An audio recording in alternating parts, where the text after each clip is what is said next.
나눠드린 프린트물을 좀 보시고요. 오늘은 사람을 창조하신 하나님에 대해서 소유문답 제 신문이 가르치는 바를 우리가 살펴보도록 하겠습니다. 에베소 4장 22, 24절도 한번 같이 읽죠. 시작.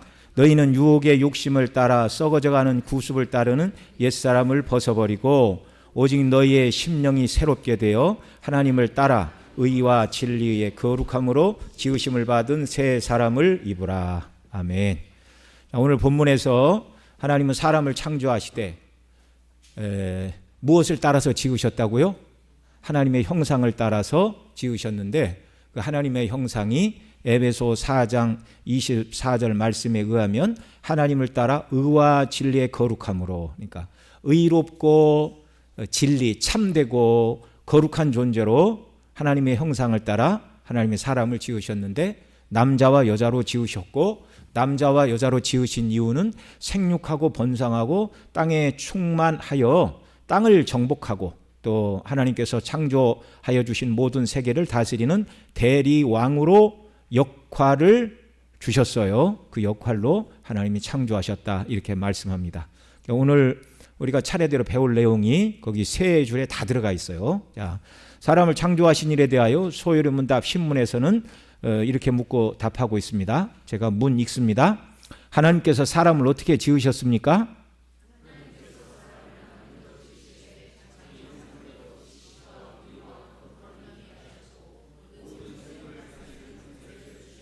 아멘.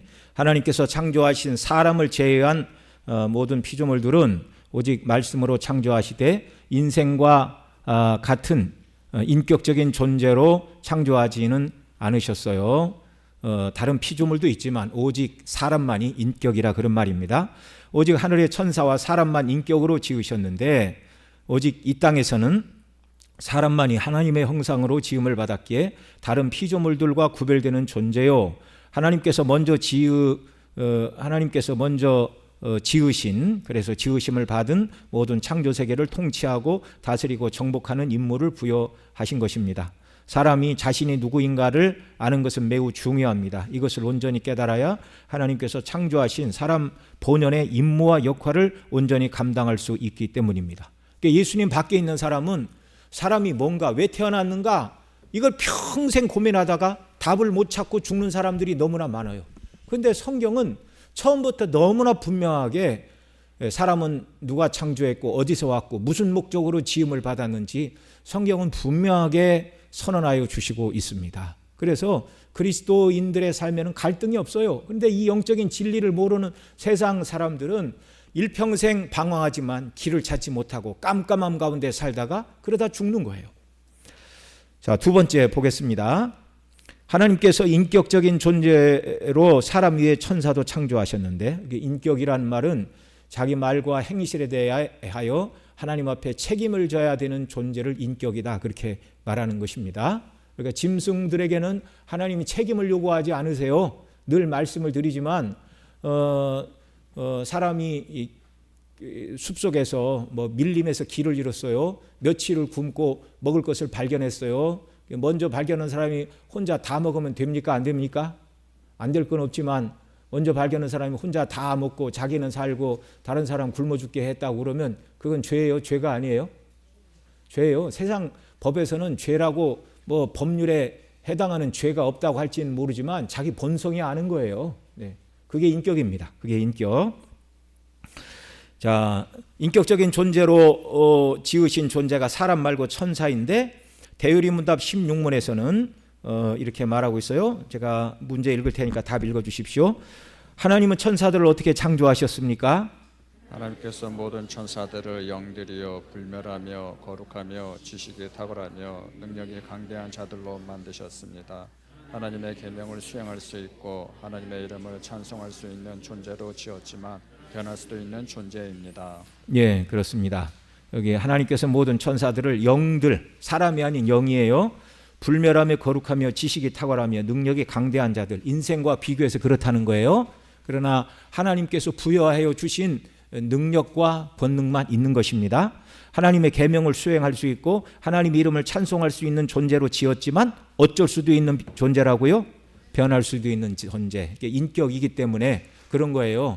그러니까 천사들에게도 타락할 가능성을 하나님 주셨다, 그런 말입니다. 예, 그래서 천사들이 먼저 하늘에서 범죄하는 그런 일이 있었던 것입니다. 여기 대유리 문답을 잠깐 언급을 하고 있는 것은, 우리가 소요리를 공부하고 있지만 소요리는 이제 어린아이들을 위한 교리서잖아요. 대유리는 어른들을 위한 것이고, 이렇게 공부해 나가다가 이제 소요리 문답에서 다루지 않는 이런 자세한 내용들도 함께 언급을 합니다. 그러니까 목사님, 우리 왜 소요리만 공부합니까? 대유리는 언제 하시렵니까? 그렇게 말씀하실 것이 없어요. 왜냐하면 소요리 하면서 대유리도 이렇게 다 다루고 있으니까. 이해가 되시죠? 자, 여기 내용을 좀 보면, 자, 골로새 1장 16절에서 하늘의 영들, 그 천사들을 창조하신 것을 이렇게 말해요. 거기 같이 읽지요. 시작. 만물이 그에게서 창조되되 하늘과 땅에서 보이는 것들과 보이지 않는 것들과 혹은 왕권들이나 주권들이나 통치자들이나 권세들이나, 개역 한글에서는 여기 밑줄 친 부분을 왕권들을 보좌들이나 주관들이나 정사들이나 권세들이나로 번역을 했는데, 여기 나오는 보좌, 주관, 정사와 권세들은 이 땅에 있는 어떤 임금들을 말하는 것이 아니라 하늘에 있는 천사들을 언급하고 있는 말씀입니다. 자, 그러니까 하늘에 있는 모든 천사, 영적인 존재도 누가 만드셨다고요? 하나님께서 창조하셨다고요. 그래서 1번, 천사가 하나님에 의해 창조되었다는 것이 중요한 것은, 천사가 하나님으로부터 지으심을 받지 않았다면 그들은 신적인 존재이며 하나님처럼 영원 전부터 존재했다는 의미가 되기 때문입니다. 천사는 스스로 있는 존재예요? 하나님이 지으신 존재예요? 하나님 지으신 피조물이라고요. 영적인 존재이지만 피조물이라고요. 자존하시고 자족하시고 영원하신 분은 누구밖에 없어요? 삼위일체 하나님 한 분밖에 없습니다. 두 번째, 천사가 인간과 다른 점은, 천사는 육체가 없고 영으로 구성된 존재이며 반면에 사람은 영혼과 육체라는 두 가지 구성 요소를 가진 복합적인 존재라는 것입니다. 인간의 영혼과 육체는 단일 인격으로 신비하게 연합된 존재입니다. 영혼 따로 육체 따로가 아니라 영혼과 육체가 하나예요. 세 번째, 천사와 인간이 다른 또 다른 점은, 천사들은 한 조상 아래 태어나지 않은 자들로 서로 연관이 없어요. 친척 관계가 아니에요. 삼촌이 없어요. 각자 개별적인 존재로 지으심을 받았다는 말입니다. 그래서 천사 하나가 범죄하여 타락했다 하여도 그 말이 이제 변할 수 있는 존재라는 말이라고 말씀을 드렸죠. 하나님께서 천사 한 사람이 타락했다고 모든 천사에게 대표성을 물으신다고요? 안 물으신다고요? 안 물으신다고요. 타락한 천사들만 타락한 지위에 두신 것입니다. 그래서 사단 마귀가 타락할 때 가담한 자들, 그들이 이제 악한 영들이죠. 귀신들이 되었죠. 그들만 하나님께서 심판 아래에 두신 것이고, 범죄하지 않은 천사들은 여전히 하늘에서 하나님을 섬기는 지위를 누리고 있는 것입니다. 그러나 모든 인류는 유기적인 단일성 아래에 있어서 아담의 범죄와 타락이 모든 후손들에게 전가된다는 것이 다른 점입니다.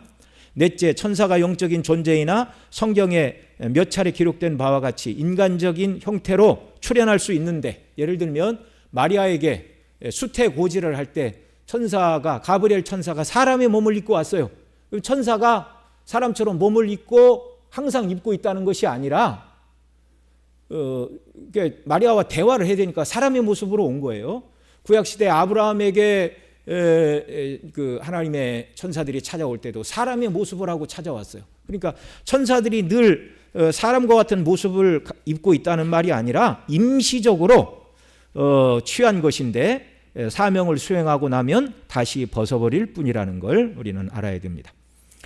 자, 크게 세 번째, 하나님께서 사람을 지으시되 다른 피조물은 말씀으로 창조하셨으나 들짐승과 공중의 새와 사람은 흙으로 빚으셨습니다. 창세기 2장 19절 같이 읽죠. 시작. 여호와 하나님이 흙으로 각종 들짐승과 공중의 각종 새를 지으시고, 이렇게 말씀해 주시고 있어요. 그러니까 사람뿐만 아니라 들짐승과 공중의 새도 흙을 재료로 만들어 주셨는데, 사람과 다른 점은 그냥 들짐승과 새들은 흙으로 만들고 끝인데 사람은 그 코에 생기를 불어넣어 생명이 되게 하신 것, 이게 다른 점이라는 말입니다. 거기 창세기 2장 7절 같이 있죠. 시작. 여호와 하나님이 흙으로 사람을 지으시고 생기를 그 코에 불어넣으시니 사람이 생명이 된지라. 아멘.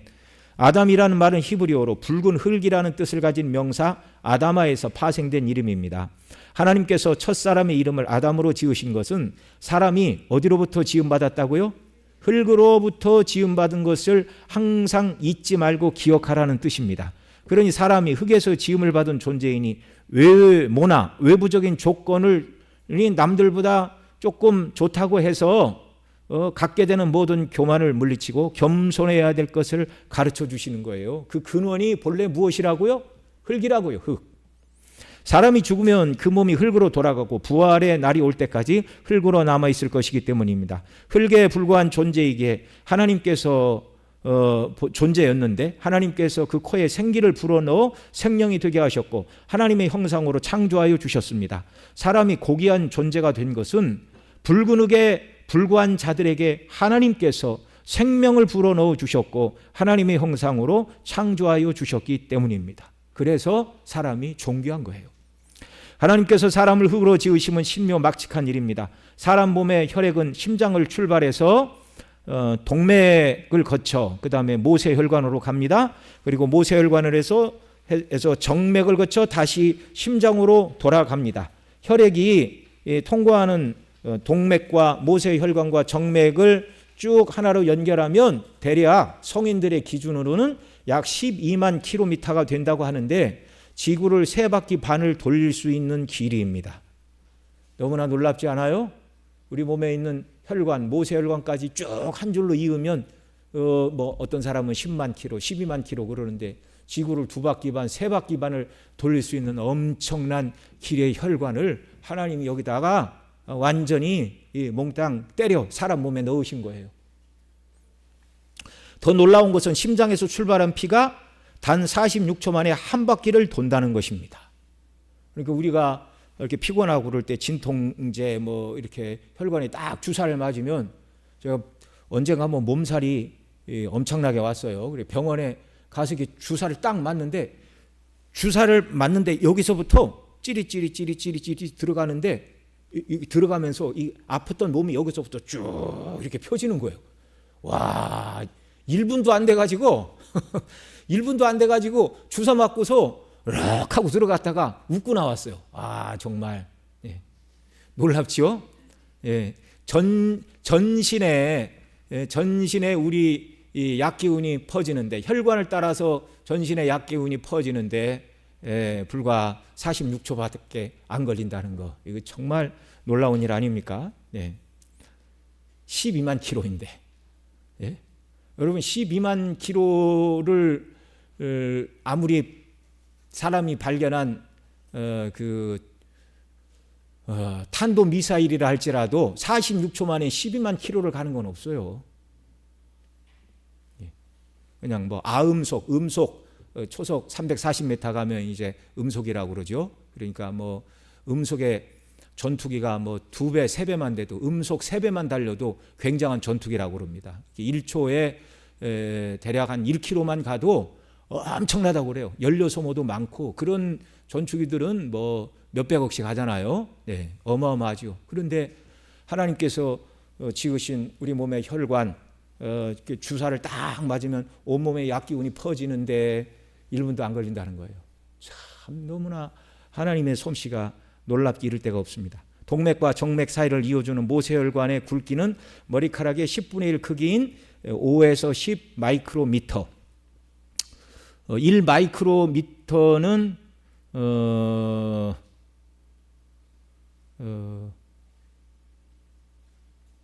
1 마이크로미터는 얼마입니까? 10만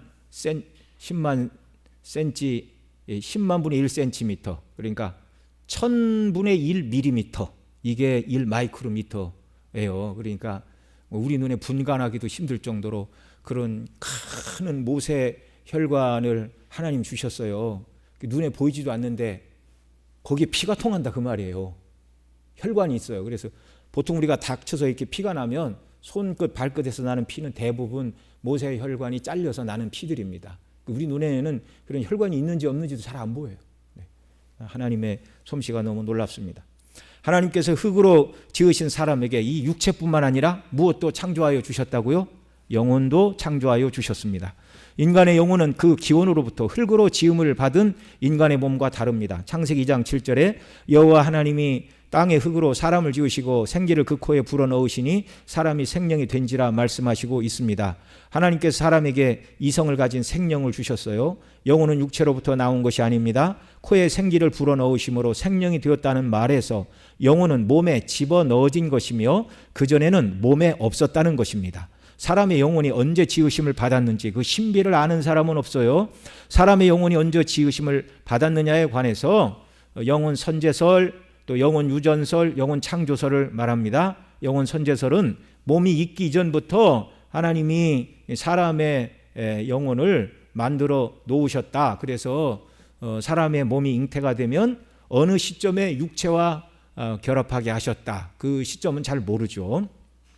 영혼 유전설은 몸이 부모로부터 잉태될 때 몸이 생겨나듯이 부모의 영혼이 자녀들에게도 유전이 된다.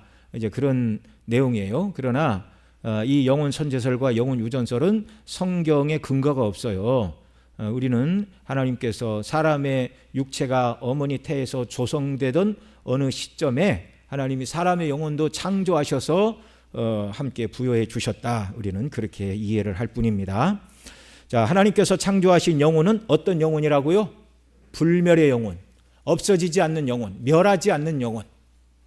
오늘날 기독교인이라고 말하면서 예수님을 믿는다고 말하는 사람들 중에 인간은 불멸의 영혼을 하나님께로부터 수여받은 것이 아니라 구원을 위해서 예수 그리스도를 믿을 때 멸절될 영혼이 불멸의 영혼으로 바뀐다 주장하는 사람들이 있어요. 이게 영혼 멸절설을 주장하는 사람들입니다. 제7일 안식교의 교훈이 이제 영혼 멸절설을 말해요. 이들이 영혼 멸절설을 주장하는 자들인데요. 이들은 사랑의 하나님께서 사람이 영원토록 지옥에서 고통받는 것을 원치 않으시는 분이라 말합니다. 이들의 주장대로 하면 지옥은 영원한 곳이 아니라 하나님께서 어느 시점이 되면 그들의 영혼을 다 멸하시어 어떤 고통도 느끼지 않게 하실 날이 올 것입니다. 그렇다면 굳이 영원토록 지옥 형벌에서 고통받지 않아둘 죄인들을 구원하시기 위하여 하나님께서 그 아들을 사람의 몸으로 이 땅에 태어나게 하시고 율법에 순종하게 하시고 죄인의 죄를 대속하기 위하여 죽게 하실 이유가 무엇이란 말입니까? 하나님의 성품이 사랑인 것은 불변의 진리입니다. 사랑의 하나님께서 사람이 죄로 인하여 영원토록 지옥에서 형벌받는 것을 기뻐하지 않으셨기에 하나님이 행하신 일이 뭐예요? 그의 아들 예수 그리스도를 이 땅에 우리와 같은 사람의 몸을 입고 태어나게 하시고 우리 대신 율법에 순종하게 하시고 저와 여러분이 지은 택한 백성이 지은 모든 죄를 대신 짊어지시고 대속의 십자가에서 죽으심으로 그를 믿는 자를 구원하시려고 영원한 지옥 형벌의 저주로부터 구원하시려고 사랑의 하나님이 그의 아들을 보내셨다 그 말씀입니다.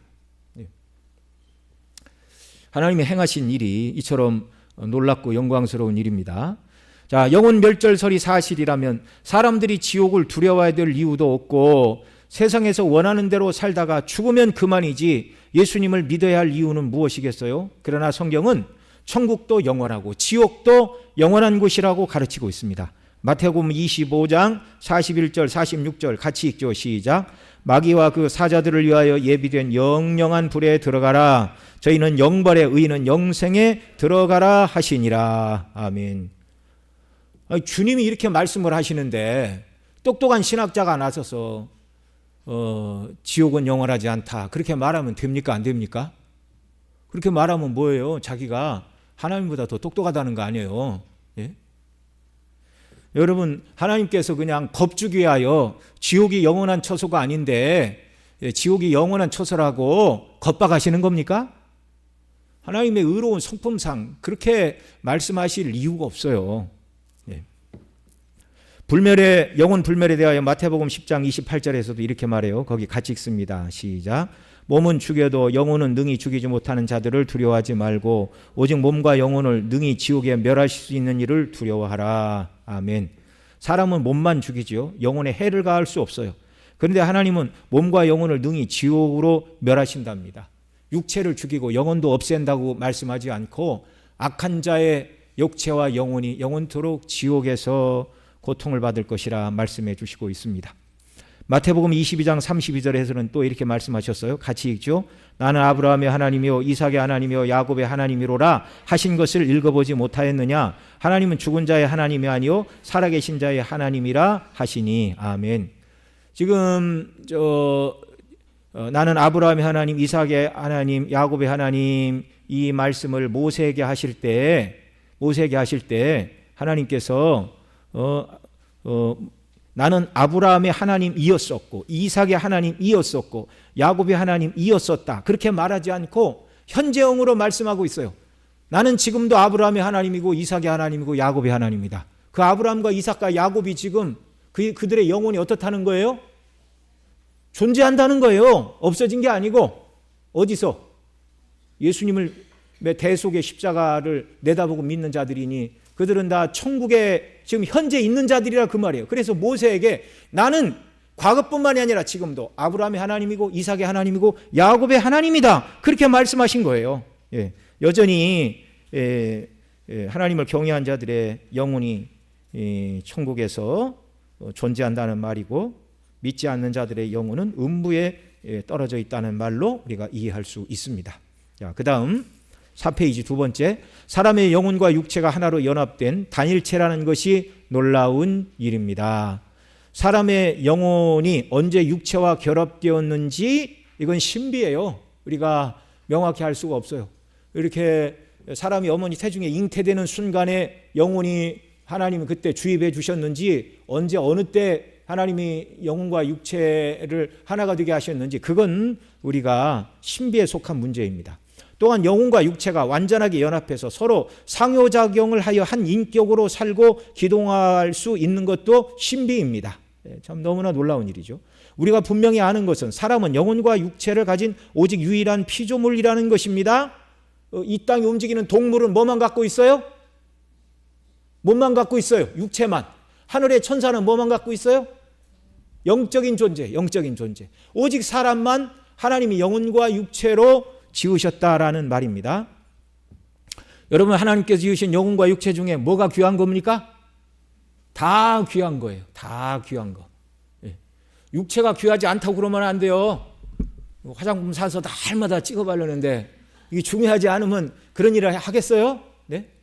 어떤 여성들은 1시간씩 화장하고 마음에 안 들면 싹싹 지우고 나 몸이 아파서 약속 못 나가 그런 분들도 더러 있다고 그러는데, 여러분 우리 육체만 열심히 꾸미는 일에 힘쓸 일이 아니라 우리 영혼이 하나님 앞에 견고히 서는 일들을 위해 더 힘을 써야 됩니다. 그건 뭐예요? 우리 낮에도 들었죠? 온 마음을 다해 하나님께 우리 마음을 다 드리는 것. 우리 마음에 세상과 죄악과 본성의 원리가 아니라 하나님이 가득하시고 하나님의 사랑과 그 은혜가 성령의 역사가 우리 모든 마음과 생각을 주장하고 그것이 우리 인격을 주장하고 우리 삶으로 나타나는 것. 이게 정말 우리가 온전히 마음과 영혼을 주께 드리는 올바른 성도의 태도인 줄 믿습니다. 자, 그 다음 다섯 번째, 하나님은 사람을 창조하시되 자, 어떻게 창조하셨어요? 남자와 여자로 창조하셨습니다. 창세기 1장 27절 시작. 하나님이 자기 형상 곧 하나님의 형상대로 사람을 창조하시되 남자와 여자를 창조하시고 라고 말씀하시는 대로 남자와 여자 모두는 하나님의 형상으로 지으심을 받았습니다. 그래 요리문답 답에서도 이렇게 말하죠. 하나님께서 사람을 남녀로 지으시되 남자 아담은 흙으로 지으셨으나 여자 하와는 남자 아담의 갈비뼈로 지으셨어요. 여자의 몸은 남자보다 더 귀한 재료로 만드신 것입니다. 아내는 남편의 머리에서 지어진 것이 아니니 군림하려 해도 안 되고 발에서 지음받은 것도 아니니 남편이 종처럼 대해서도 안 되고 옆구리의 갈비뼈로 지어졌다는 것은 아내는 남편이 사랑하고 귀하게 여길 동반자요 유기적인 연합을 이루어야 한다는 말입니다. 남자와 여자 모두 동일하고 고귀한 사람입니다. 그러나 남자를 통하여 하실 일과 여자를 통하여 하실 일을 구별하여 주셨어요. 성경은 남녀 차별이 아니라 남녀 구별인 걸 여러분 기억하시기 바랍니다. 그리고 28절 상반절에 사람을 남자와 여자로 창조하신 목적을 이렇게 말해요. 같이 읽습니다. 하나님은 그들에게 복을 주시며 하나님 그들에게 이르시되 생육하고 번성하여 땅에 충만하라 말씀해 주셨어요. 사람을 남자와 여자로 창조하신 목적이 바로 생육하고 번성하여 땅에 충만하여 하나님께서 사람들에게 대리왕으로 통치하라고 주신 28절 하반절에 땅을 정복하라, 바다의 물고기와 하늘의 새와 땅에 움직이는 모든 생물을 다스리라고 하신 이 말씀을 이루게 하신 것입니다. 결혼 제도는 남자와 여자에게 주신 것입니다. 오늘날 동성애자들이 말하는 것처럼 남자와 남자 또는 여자와 여자 사이에서는 생육하고 번성할 수 없는 것입니다. 뭐 오늘날 또 어떤 사람이 이제 이렇게 의학과 과학이 발달해서 자기 몸에서 어떻게 세포 복제를 해가지고 이렇게 해가지고 혼자 스스로 이렇게 자녀를 낳았다, 그런 것이 과학적으로 가능하다 할지라도 그런 일을 행하는 것은 하나님 앞에서 합당한 일이 아닙니다. 그건 잘못된 일이에요. 잘못된 일. 네. 남자의 갈비뼈로 창조하신 여자와 남자가 결혼을 통하여 한 몸을 이루라고 가정의 제도를 주셨어요.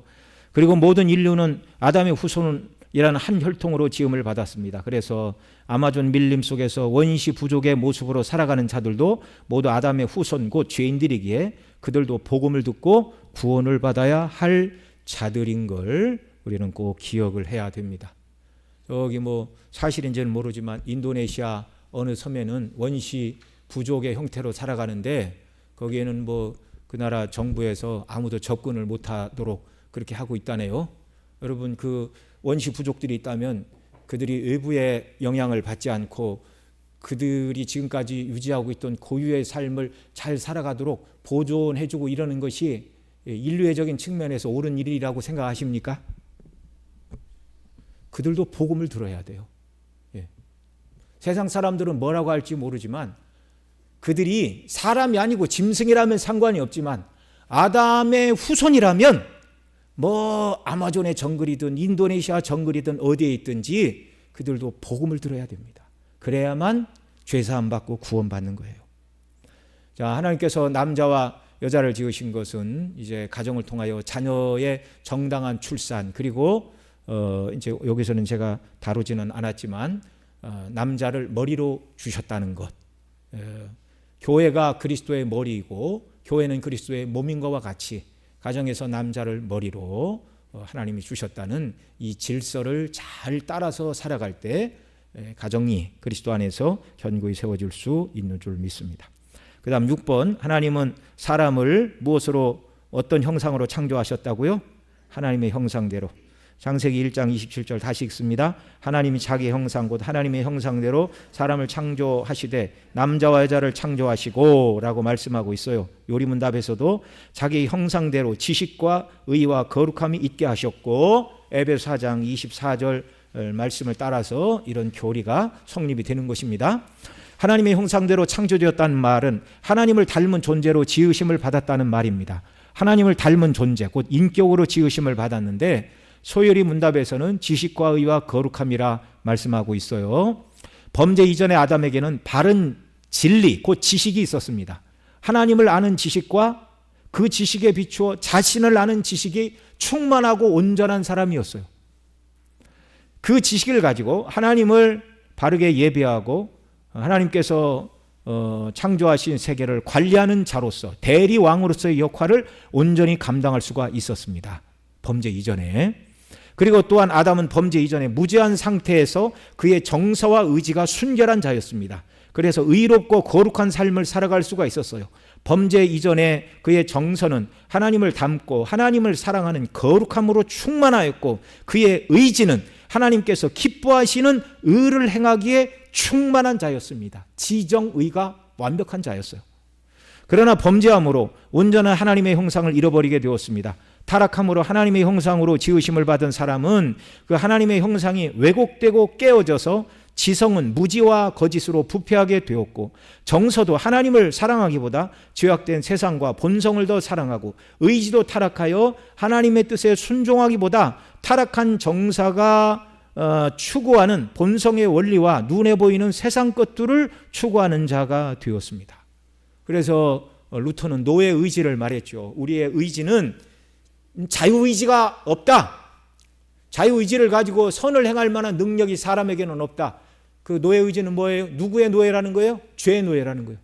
죄가 끄는 대로 끌려가는 죄의 노예, 사단 마귀가 끄는 대로 끌려가는 사단의 노예의 의지를 가지고 있을 뿐이다. 그렇게 말하였습니다. 근데 이 말을 이제 조나단 에드워드 목사님은 좀 더 설명을 했죠.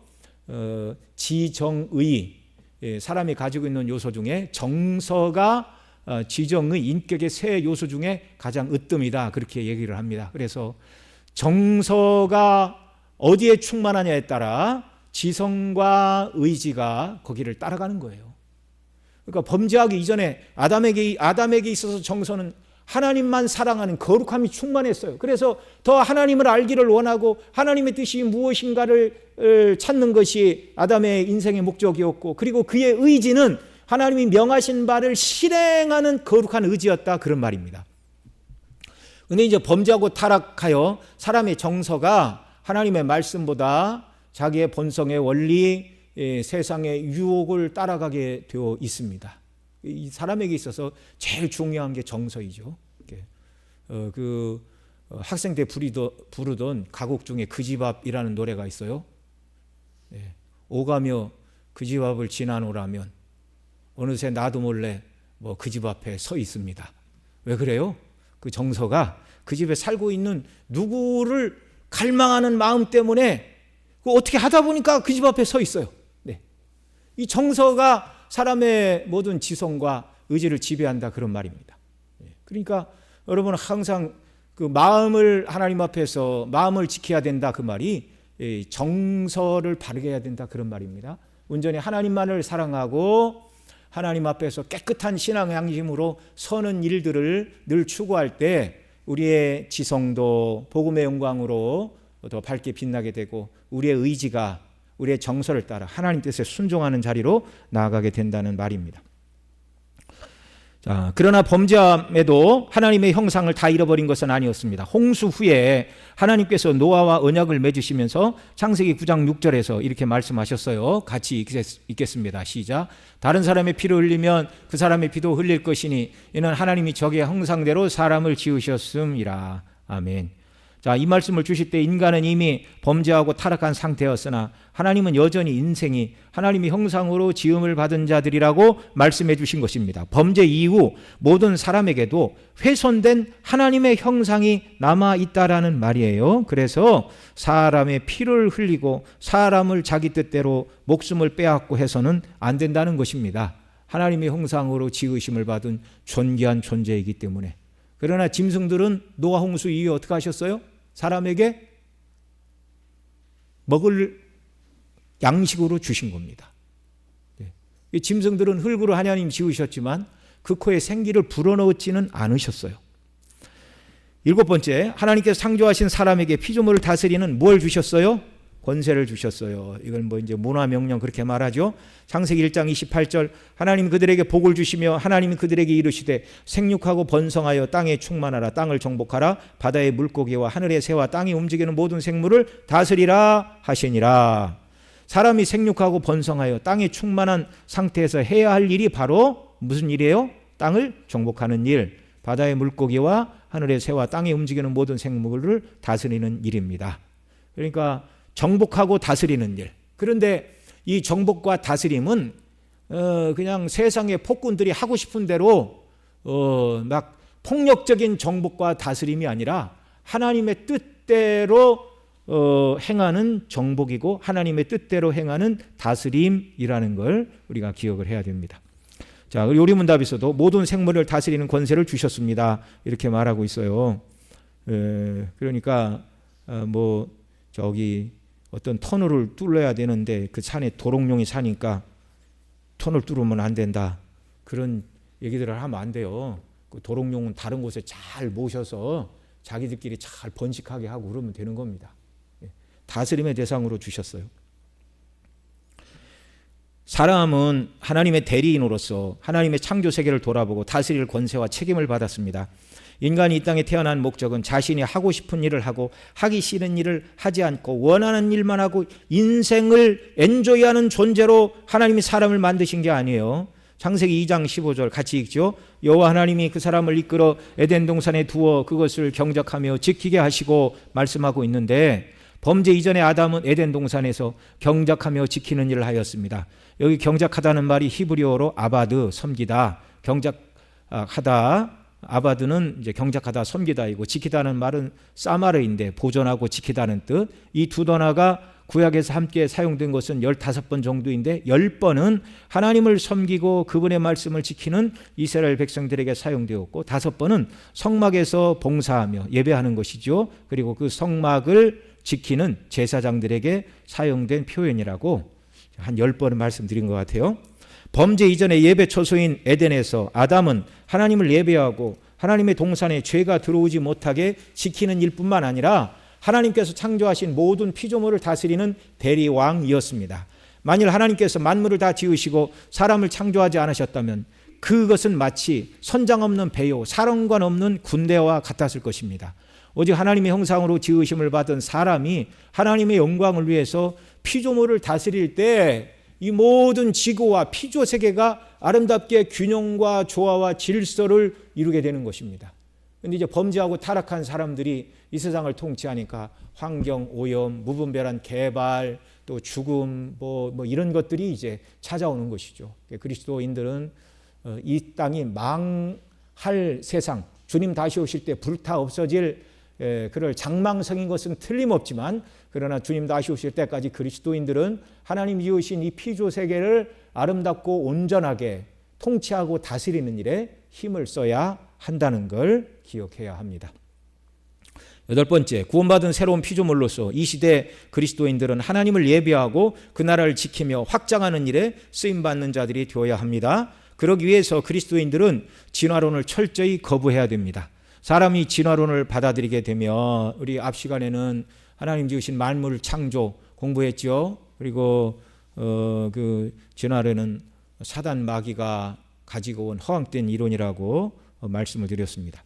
이 진화론을 받아들이게 되면, 그러니까 무생물이 어느 날 번개가 쳐서 뭐 이렇게 아미노산 뭐 이런 것들이 뭐 단백질이 합성이 되고, 무기물질이 유기물질이 되고, 단세포가 다세포로 이렇게 막 발전했다가 그 어느 날 갑자기 막 음식을 먹는 소화기관이 생기고, 막 피를 공급하는 혈관이 생기고, 또 온몸을 통제하는 신경 조직이 생기고, 막 뼈와 근육이 자라고, 이건 아무도 설명을 못해요. 그냥 그렇게 진화됐다고 말하지, 왜 그런 일이 일어났는가는 아무도 누가 규명한 사람 있어요? 그렇게 하지도 못하고 과학이라고 말하니 말도 안 되는 것이죠. 그러다가 원숭이가 진화되어 사람이 됐다. 어느 순간에 원숭이가 각성하고 영혼을 가져야 되겠다, 지정의를 가져야 되겠다. 그러면 원숭이가 지정의를 갖는 사람이 됩니까? 이건 다 택도 없는 소리예요. 자, 이 진화론을 받아들이게 되면 양심과 도덕적 책임감은 무디어져 갈 뿐입니다. 왜 그래요? 근원을 따지고 가면 무기물질이에요. 물질. 아니, 물질한테 누가 도덕적 책임을 따집니까? 말도 안 되는 소리지. 물질이 아닌 동물들에게 윤리와 도덕을 강요하는 사람이 있어요? 제가 늘 말씀을 드리지만, 밀림에서 사자가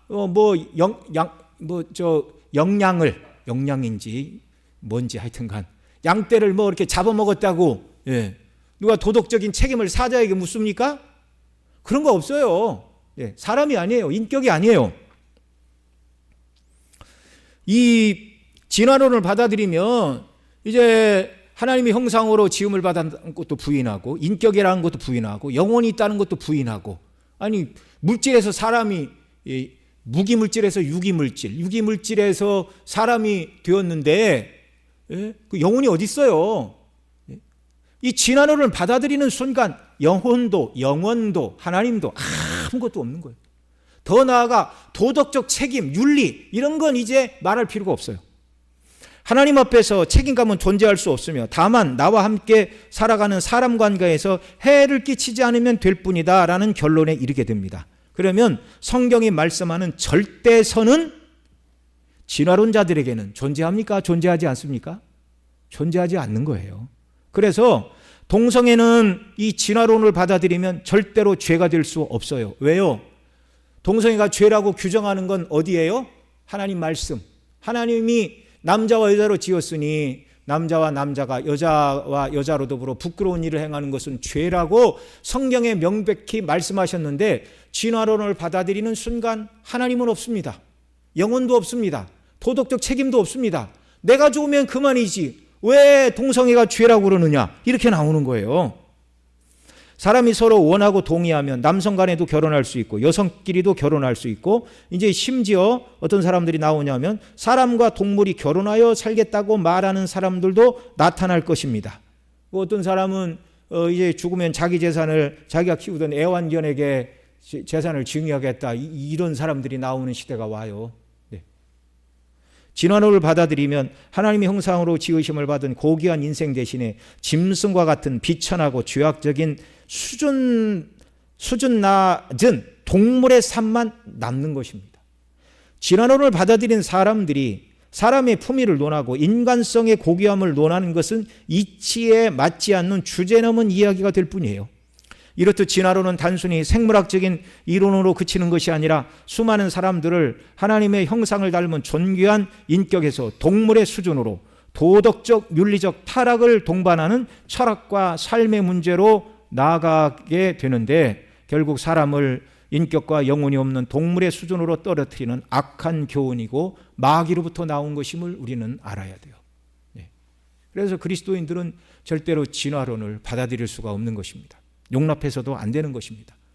그러니까 오늘날 동성애 그 근원을 따지고 가면 어디라고요? 진화론으로부터 나온 거예요. 진화론으로부터. 그래서 그리스도인들은 이 포괄적 차별 금지법을 아주 정말 반대를 해야 되는 이유가 있어요. 일반적인 차별 금지법은 제정해야 됩니다. 예를 들면 뭐 이렇게 장애가 있는 사람을 차별하지 않으면 안 된다. 그건 뭐 당연한 일이죠. 또 피부나 인종에 의해서 차별을 받으면 안 된다. 당연한 일이죠. 그러나 포괄적 차별 금지법 이렇게 만들어서 하나님 이외에 다른 신은 없다 말하는 건 다른 신을 섬기는 사람들에 대한 차별이고 예수님만 믿어야 구원받는다고 말하면 다른 종교에 대한 차별이니 그런 말하는 사람은 말을 못하게 입에 재갈을 물려야 되고 자꾸 그런 소리 하면 벌금을 물리고 그래도 안 되면 감옥에 가둬야 된다고 말하는 이 차별금지법은 하나님의 뜻을 명백하게 위반하는 일들이에요. 자, 그리고 그리스도인들은 진화론과 동성애를 반대해야 될 뿐만 아니라 왜요? 하나님의 형상으로 지음을 받은 인격이고 영혼을 가진 존귀한 존재이기 때문에 그렇습니다. 적극적으로 새로운 피조물로서의 사명을 감당하는 자들이 되어야 하겠습니다. 그리스도 안에서 우리는 하나님의 형상으로 지으심을 받은 인격의 요소인 지정의에 있어서 새 사람을 입어야 됩니다. 에베소 4장 24절 한 번 더 읽죠. 하나님을 따라 의와 진리의 거룩함으로 지으심을 받은 새 사람을 입으라.